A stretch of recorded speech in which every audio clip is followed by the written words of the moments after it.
Саламатсыздар ма, құрметті оқушылар? Бүгінгі біздің сабағымыздың тақырыбы қоғам тірегі, отбасы, отбасылық құндылықтар. Жалпы 3-ші бөлімдегі қазіргі қоғамдағы құндылықтар бөліміндегі жаңа тақырып. 2-ші тоқсанның жаңа тақырыбы. Жалпы сабақтың мақсаты сөйлеу ағымындағы интонацияның құрамдас бөліктері әуен, әуез, тембр, қарқын, кідірісті сөйлеу мәнеріне сай қолдану. Мәтіндегі негізгі ойды анықтау, көтерілген мәселеге баға беріп, мәліметтер мен пікірлерді өңдей білу. Сабағымыздың мақсаты болады. Ендеше біз бүгін мақсатқа жұмыс істейтін боламыз.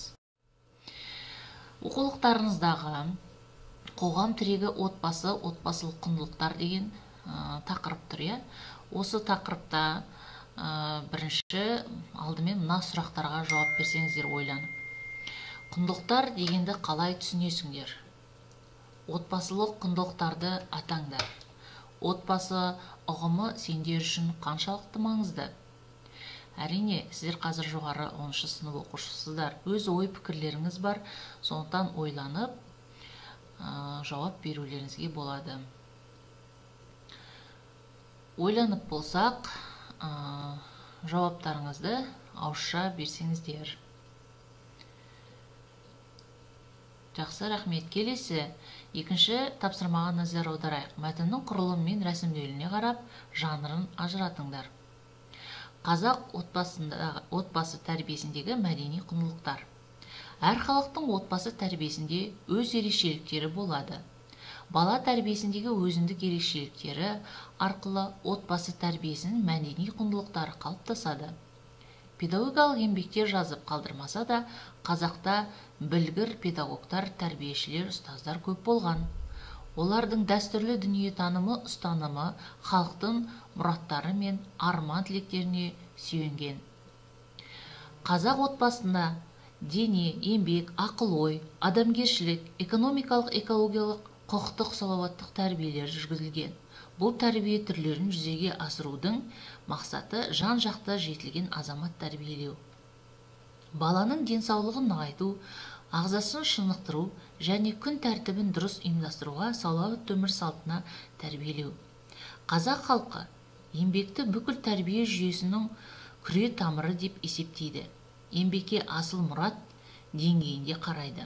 Еңбекке сүйіспеншілікпен, еңбек адамдарына құрметпен қарауға, еңбек түрлеріне баулып, дағдысы мен іскерлігін қалыптастыруға, болашақта мамандық таңдауға, дайындауға баса мән береді. Отбасында еңбекке тәрбиелеу, баланың адамгершілік және зиялылық жағын қалыптастырудың негізгі көзі. Қазақ отбасы баланың тәртіп пен мінез-құлық тәжірибесін қалыптастыру, отанға, халқына, еңбек және қоғамдық іс-әрекетке жауапкершілік сезімін тәрбиелеу арқылы адамгершілікке тәрбиелей біледі. Міне, мәтінді оқып шықтық. Сіздер ол мәтінді тыңдадыңыздар. Енді осы мәтіннің жанрын ажыратамыз. Жалпы мәтінде қазақ отбасындағы тәрбие туралы айтылады. Сіздер білесіздер, қазақ тәрбиесінде тағы да ым мен ишара деген бар. Осы жазылмаған дала заңы дейміз ғой. Ендеше адамдар бізде қазақта көзбен, қабақпен де тәрбиелеген. Өзіміздің де отбасымызда болған, мысалға әкең келе жатыр, әкеңді қарсы ал, әкеңнің тамағын бер деп, бұны осының барлығы бізде отбасыдағы тәрбие, әкені құрметтеу, ер азаматты құрметтеу. Бір-біріне деген отбасындағы сыйластық, сүйіспеншілік, шынайылық, осының барлығы қазақ отбасындағы тәрбие болып саналатынын білесіздер, балалар. Ендеше мәтінді мұқият тағы да бір рет оқып шығып, өздеріңіз мәтіннің жанрын анықтасаңыздар. Енді отбасы құндылығына келетін болсақ, жаңа ғана біз айттық, сенім, сенімге нені жатқызар едіңіздер? Қамқорлық деп нені айтамыз? Сүйіспеншілікке нені жатқызамыз? Құрметтеу. Жаңа ғана үлкенді құрметтеу туралы айта кеттім. Ендеше осы кластерді өздеріңіз ойланып топтастырсаңыздар. Енді мына мәтінге... Білесің бе, Айгүл, әрбір тақырыпты терең оқыған сайын көп мәлімет алдым. Бұрын оны білмегенімді анық байқадым. Әрине солай. Мен де оқып біліп аламын. Сыныпта ұстазды да мұқият тыңдаймын. Ал қазір интонация және оның элементтері, сөз әуені, әуезі, тембрі, сөйлеу мәнері, сөздің дұрыс берілуіндегі интонация мен дауыс кідірісінің, екпіннің атқаратын ролі, сөйлеу мақсаты мен бірлігі туралы мультимедиалық түсініктемені зейін қойып тыңдайық. Тыңдасақ тыңдайық. Бұл тақырып мені қатты қызықтырады. Себебі қазақ тілі өз әуенімен, өз үнімен көркем. Сұлу тіл және тіліміздегі сөздердің дұрыс айтылуы осы тақырыпты жақсы білуіңе байланысты. Интонация мен оның элементтерінің сөз әуені, әуезі, тембрі, сөйлеу мәнері, сөйлем мен сөйлемнің ара жігін ажыратудағы мәні зор. Интонация сөйлем мүшелеріне қатысты көрініс тауып, ішкі элементтерге сай құбылып отырады. Сөйлемнің мағыналық құрылымдық ерекшелігін білдіреді. Интонацияның құбылуына сөздердің орын тәртібі, көмекші сөздер, одағай, қыстырма және қаратпа сөздер себеп болады. Интонацияның мәнерлеп оқуда атқаратын рөлі ерекше. Себебі ол сөйлеудің әуені мен әуезін, дауыстың бірде жоғары көтеріліп, бірде төмен түсуін қалыптастырып отырады. Тілдің дұрыс сөйлеу нормасына тән фонетикалық құбылыстың бірі екпін. Екпін сөйлеген кездегі белгілі бір сөздің, буынның және дыбыстың ерекше көтеріңкі дауыспен айтылуын білдіреді. Қазақ тілінде сөз екпіннің орны тиянақты болады. Екпін сөздің соңғы буынына түседі. Мысалы, ата-аналарға сөз берілді деген сөйлемде ға, д буындарына екпін түсіп тұр. Келесі мәтінге назар аударайық.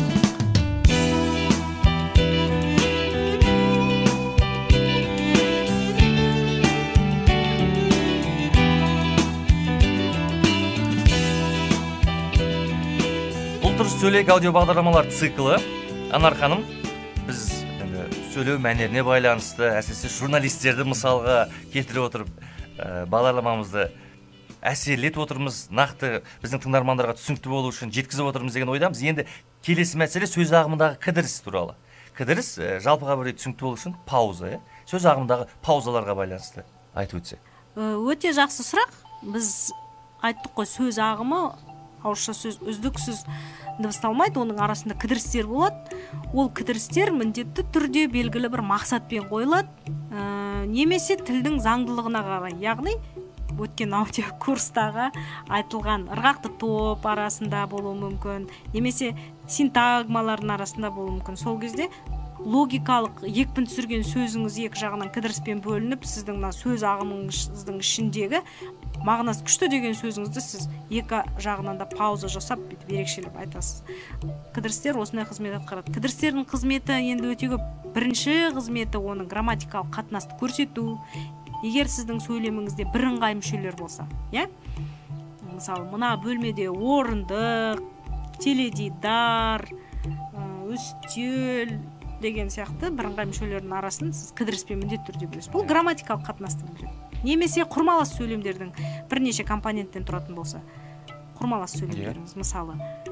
Сол сияқты бір сөз болып жатқан объектінің бір сипатын білдіретін бір сөз орамы келген кезде, мысалы, кеше ғана Астанадан келген Нұрсұлтан бүгін бізбен қонақта десек, сізге қатысты сипатын білдіретін бір сөз орамы.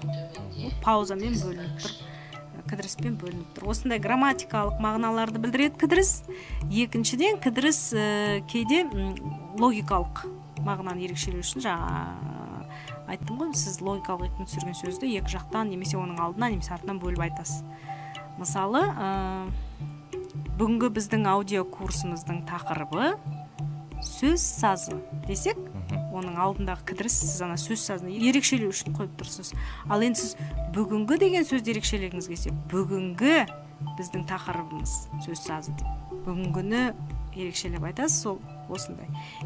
Енді кідірістің тағы бір қызметі, тіпті қызметі дейміз ба, бұл эмоцияны білдіру. Сіз сөйлеп отырған шаршы топтың назарын сіздің айтып тұрған сөзіңізге қатысты эмоцияңызды көрсету үшін де мысалы неше түрлі кідірістерді жасауға болады. Осыны дұрыс пайдалана білу керек. Сонан кейін енді мынандай қателіктерден сақтану керек. Қандай? Синтагма дегенді біз алдыңғы сабақтарда айтқанбыз. Синтагма деген белгілі бір мағынаны жеткізе алатындай, ойдың бір кішкентай болса да бөлігін бере алатындай сөз ағымының бөлшегі дедік. Синтагмадан кейін міндетті түрде пауза қойылады. Мысалы, менің осы бір сөйлемімді қарасаңыз, синтагмадан кейін міндетті түрде пауза қойылады. Көрдіңіз ба? Синтагмадан кейін деген сөзім менің бір синтагма болып тұр. Міндетті түрде кідіріс қойылады деген екінші синтагма болып тұр. Егер сіз осы заңдылықты сақтамасаңыз, сіздің сөзіңіз бір сарынды болады, онда ешқандай кідіріс болмаса, тыңдарман үшін ол өте қиын болады. Мысалы, менің соңғы сөйлемімде бірде-бір кідіріс болған жоқ. Егер сіз осы заңдылықты сақтамасаңыз, тыңдарман үшін бұл өте қиын болады. Кідіріс болмаса, тыңдарман оны түсіну ауырлап кетеді. Сөздердің арасында кідіріс. Мен тоқтамай сөйлеп едім, сіздің түсінуіңіз қиындап кетті, көрдіңіз бе? Сондықтан кідірістерді дұрыс қойып отырған абзал. Мінекей, құрметті тыңдармандар, біз сөз ағымындағы кідірістер мәселесін көтерген болатынбыз. Рахмет сізге, Анархан. Өте дұрыс пайдаландыңыз кідірістерді, Нұрсұлтан. Рахмет сізге, Анарханым, біраз қызықты мағлұматтар, қажетті ақпараттар сізден естідік деген ойлаймыз. Вики білім қоғамдық қоры. Қазақстан Республикасының Мәдениет және спорт министрлігі тілдерді дамыту және қоғамдық саяси жұмыс комитеті тапсырысы бойынша дайындалған. Алматы қаласы, 2015 жыл.